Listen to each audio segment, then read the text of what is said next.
It's never too late. If you're, at any age, we can manage eye teaming and focusing problems. And so as an adult, often you think, oh, it's all too late, I'm too old to change. No, we can do vision training and vision therapy on any age group.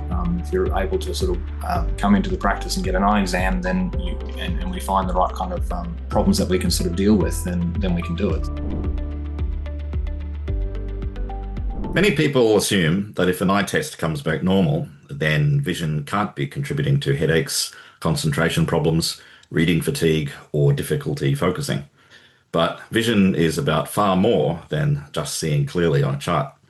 Sometimes the real issue is how the eyes and the brain work together throughout the day, especially during reading, screen use, study, work, or even driving. Today, I'm joined again by Paul Graham, Principal Optometrist at Harmony Vision Care on the Gold Coast, to talk about behavioural optometry and vision therapy, what these terms actually mean, how they differ from a standard eye test, and why both children and adults can experience hidden vision problems that affect comfort, focus, and everyday performance.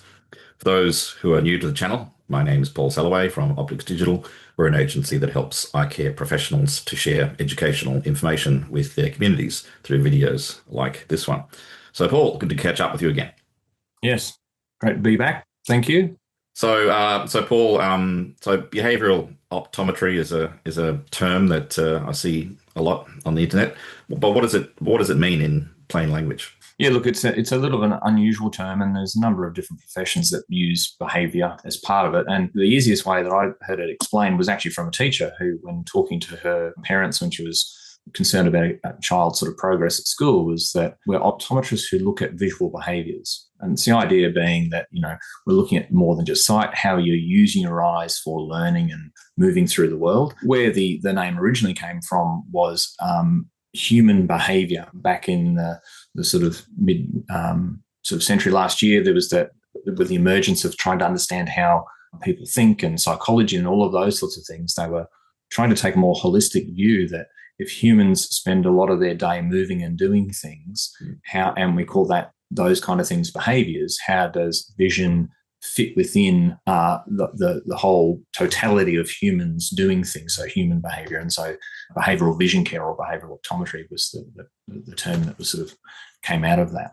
So what are some of the everyday signs that someone's visual system may not be coping well, even if they can still see clearly? Yeah, and that's the thing. A lot of people, when they use the word vision, they're really just talking about sight. When we use the word vision, we're really looking at how do you have the two eyes working together well as a team? How well is the two eyes working together work with your focusing? We have two channels, but we hopefully only see one perception of the world. So a single world out there that we can see, but we've got two channels. So the brain has to create a single image of the world and keep it clear at the same time. And so we're looking at how well that sort of thing happens. It's, your eyes have muscles, they need to move. They need to move in coordination with your rest of your body. So we loosely call that tracking. So how smoothly have you learnt to use your eyes free of your head or your body? And then the next phase is, if you are keeping the world single and clear and you're able to move your eyes accurately, are you able to understand and interpret what your visual input is? And you also need to compare that to what your ears are telling you and what the rest of your body is telling you through touch and smell and those sorts of things. And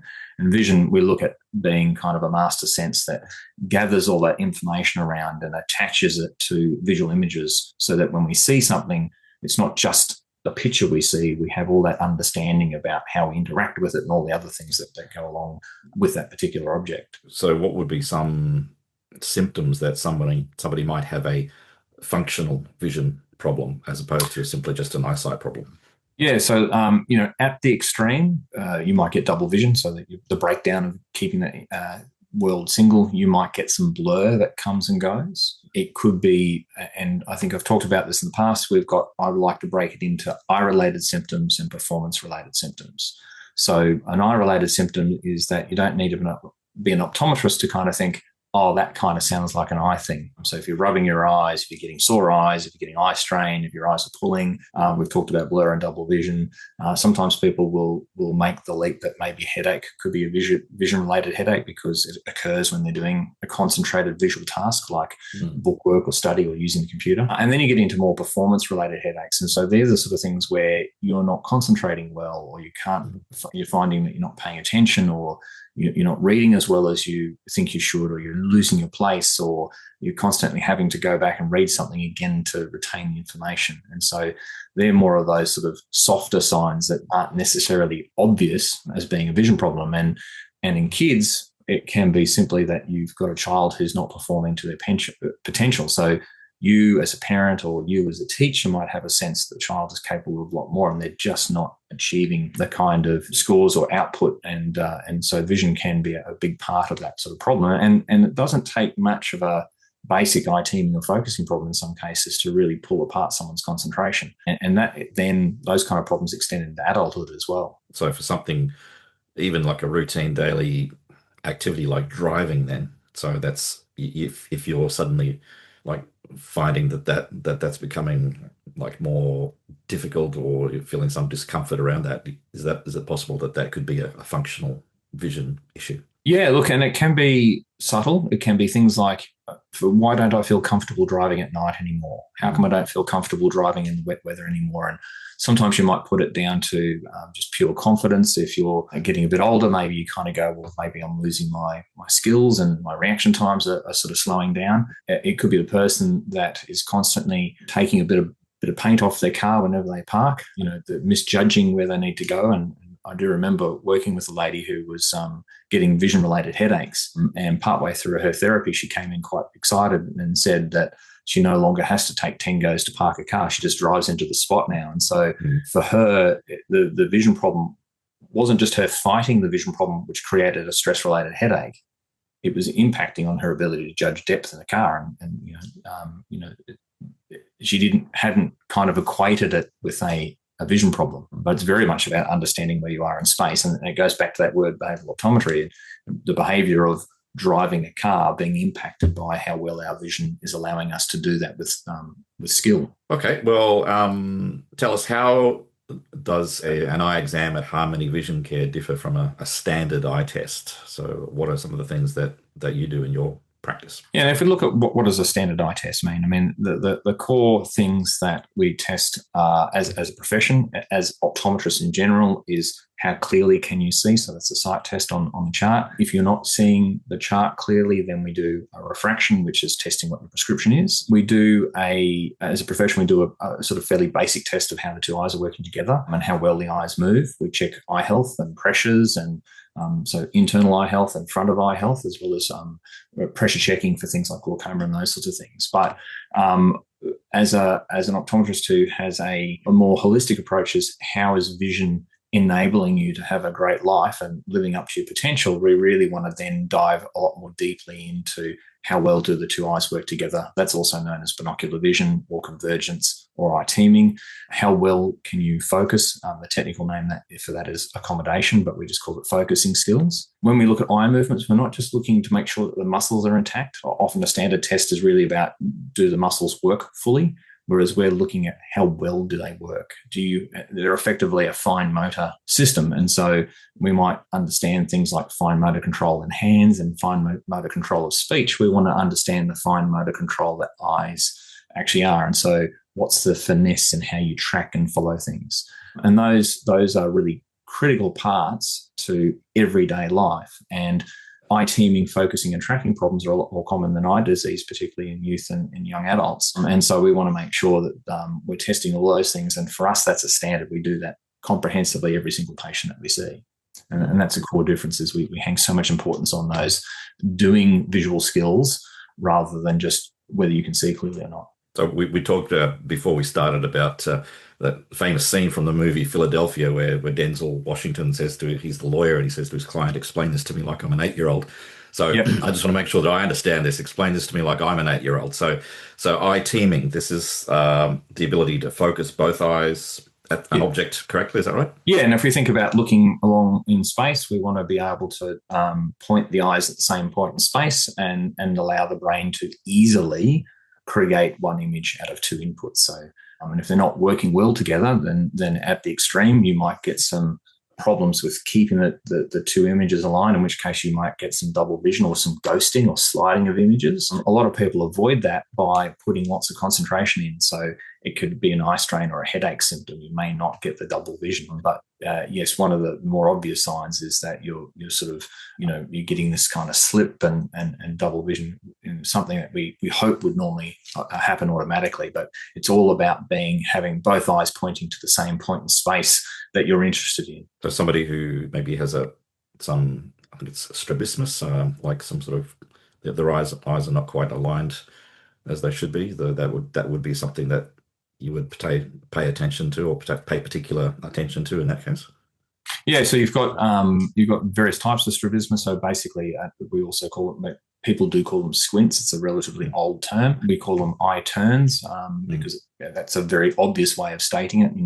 You're trying to point your eyes here, but one eye wants to turn in or one eye wants to turn out. And certainly we want to rule out any sort of rare but serious problems that cause an eye turn. The vast majority of eye turns we see are from more developmental issues, that people develop an eye turn at an early age and it carries on through to adulthood. Okay, so that's eye teaming.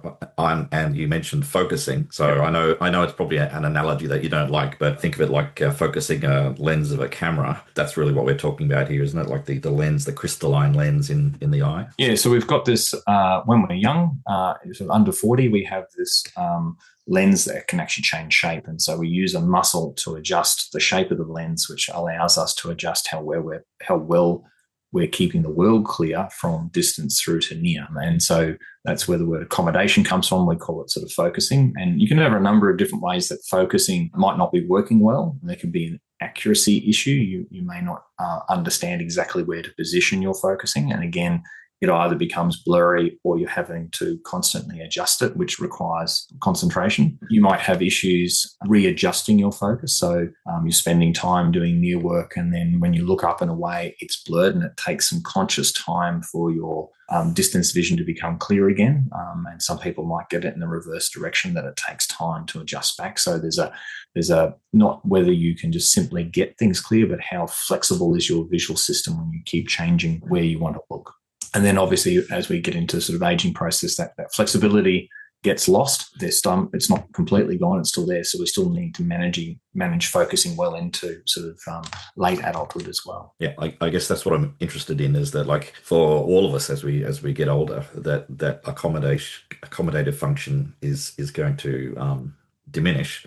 So, but in your practice, if you're seeing those kinds of difficulties in younger people who shouldn't be experiencing presbyopia. Not an age-related loss of function. They're usually having problems with function that's often lifestyle-based. For the vast majority of people, a lot of the focusing issues are just from the sheer amount of near work and device use we do nowadays. And so a lot of it is helping you manage keeping up with that level of near workload. And my sort of position that most problems actually do start in the focusing system.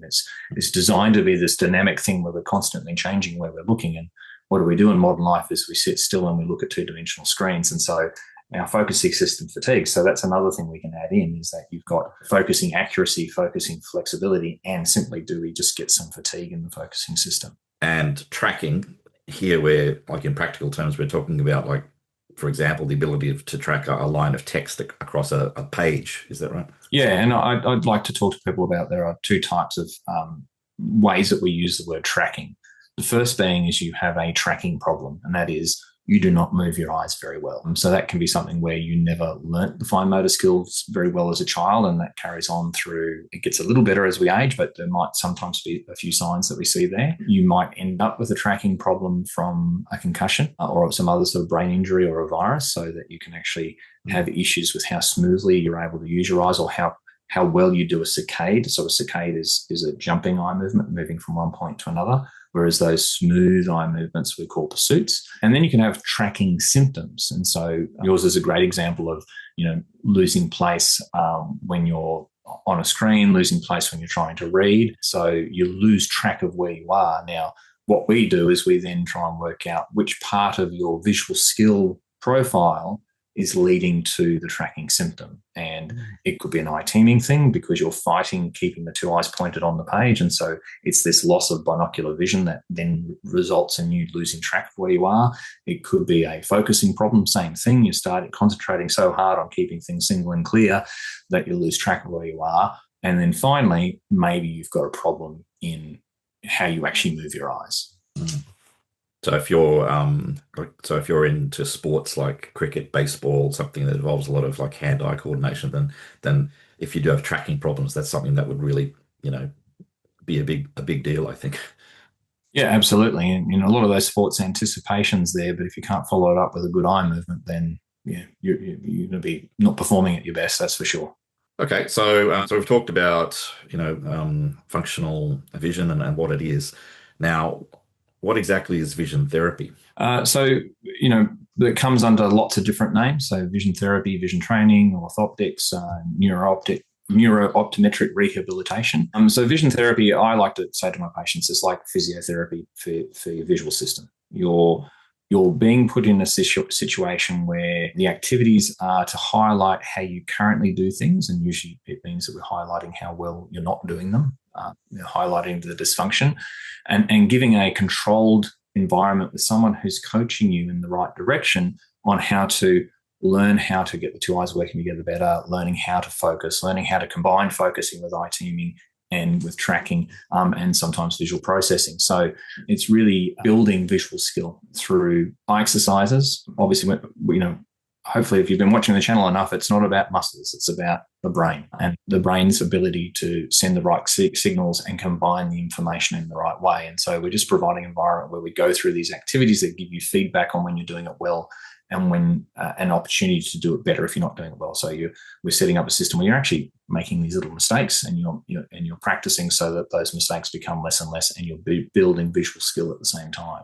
So a vision therapy program then would be something that people do at home, but then they come into your clinic periodically for follow-up visits and additional training, I guess. Is that right? Yeah, look, we find the most successful form of vision therapy is one that has an office-based component, because you really need that skilled person giving you one-on-one feedback to how you're doing an activity and directing your attention in the right way. Sometimes if you've got a vision problem or some aspect of your vision's not working well, you feel the consequences of it, but you might not be aware of what is actually happening. And it's a bit like a physiotherapist or even a sports coach saying, hey, when you swing your racket that way, do you notice what happens to your left foot?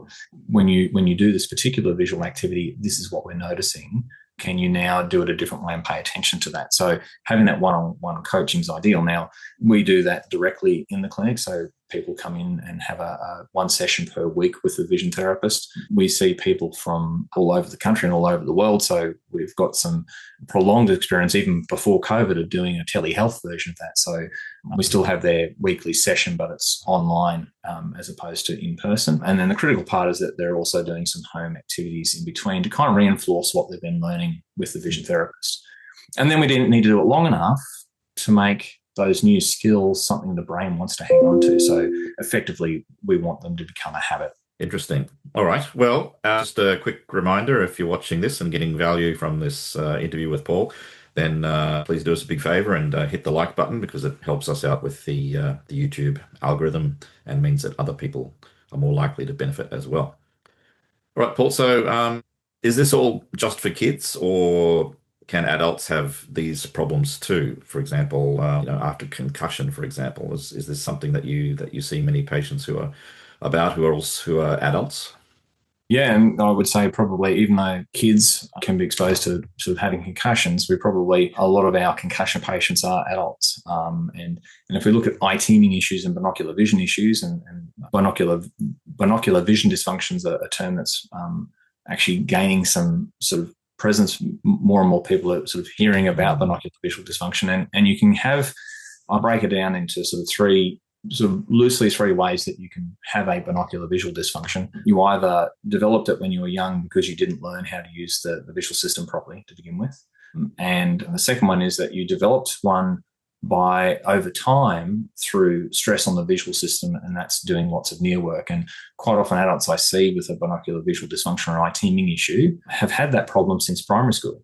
And you'll ask some adults and say, did you always find reading a bit of a struggle? And they kind of go, yes, why did you ask that question? And it was like, well, you've got this eye teaming issue that I can tell you've probably had for decades and probably had it in school. And so they've shaped their life around what they can and can't do because of this binocular vision problem. And often it'll pop up again. So someone who might work with their hands gets into a management position where now they're doing a lot more office work, and here comes this problem where they're having trouble concentrating and they're getting headaches and eye strain, and they think it's the computer when in fact it was an underlying vision problem they've had sitting there their entire life, and they've just perhaps avoided some of the activities that trigger the symptoms. And then you have, eye teaming issues that come from injuries, brain injury and concussion, and concussions thankfully getting a lot more a sort of common awareness around, and we certainly see it in sport. I mean, we're seeing 20-something-year-old athletes getting their AFL and rugby league careers cut short because of multiple concussions. And if you look at the stats, you sort of at least 50% of people who get what we call a post-concussion syndrome, and that's where you are still having concussion symptoms past the recovery time, 2 weeks for adults, 4 weeks for children. And so 50% of those people with PCS or post-concussion syndrome have vision problems, and typically the kind of vision problems that you need to test eye teaming, focusing and tracking in order to pick them up and then therefore have the means to treat them through lenses and vision therapy. And that's when we get into terms like neuro-optometric rehabilitation. So, that's a particular type of vision therapy when we're talking about concussions and other forms of brain injury where it's presumed you had good visual function before the incident, and now we're doing rehab to try and restore as much function as we can afterwards.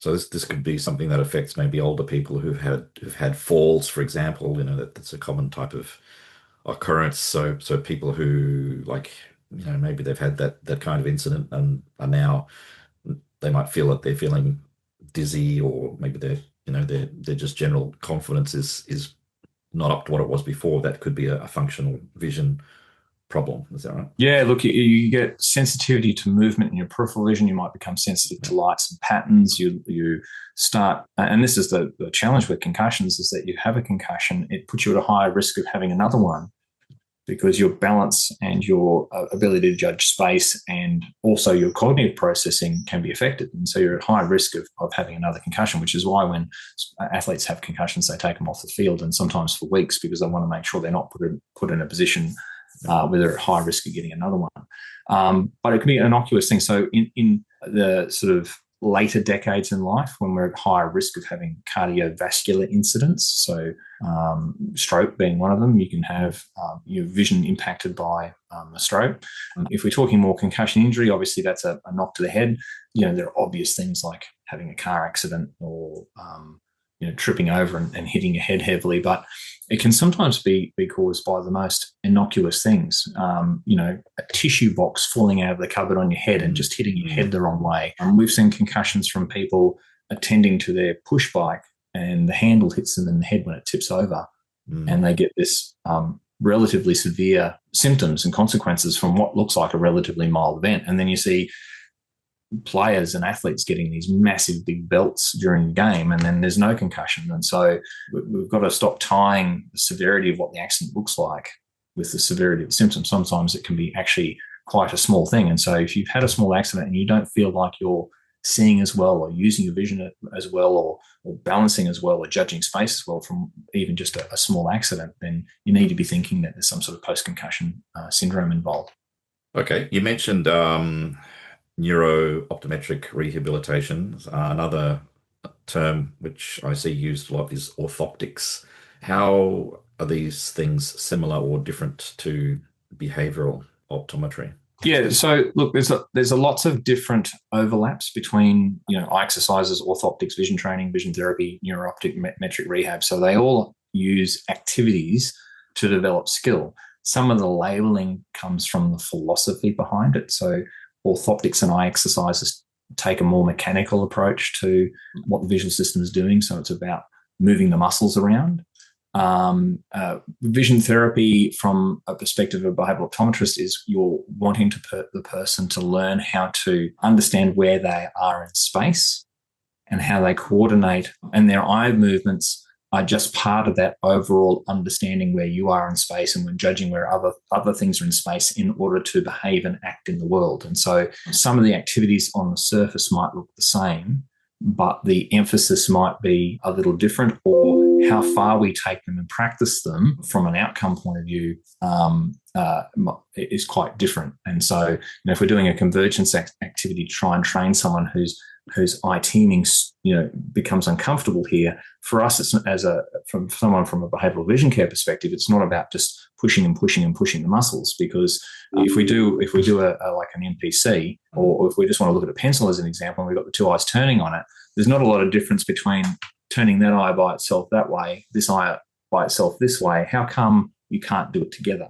It's not about the muscles being a problem. It's about your brain understanding how to do the activity. And so it's how we're directing attention to the patient and getting them to really understand where they're looking. And so that's where there's a much more of a therapy component about it. And that's a much more useful, we think, way of looking at vision, because ultimately it's got to be good for something when you train it. If you just train someone to kind of push their eyes together, doesn't mean they can do it in the real world when they're trying to think of other things. And then neuro-optometric rehab is vision therapy, but part of what comes on when you do additional training in neuro-optometry, you need to understand that the way those vision problems might present differently.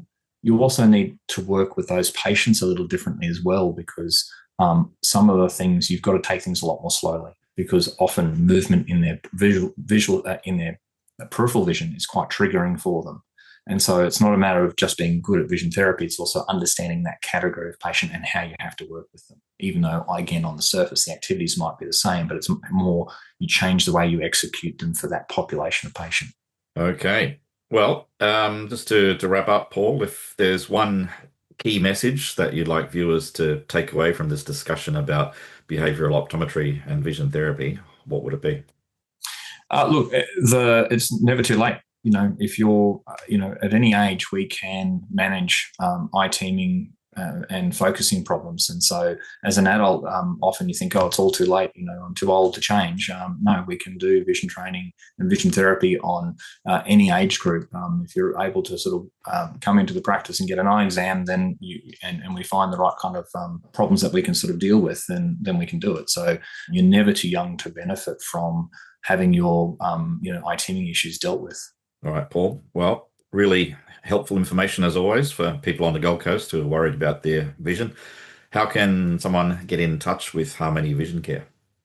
So we've got harmonyvisioncare.com.au as our website. There's a wealth of information on there. You can find booking links to be able to book online.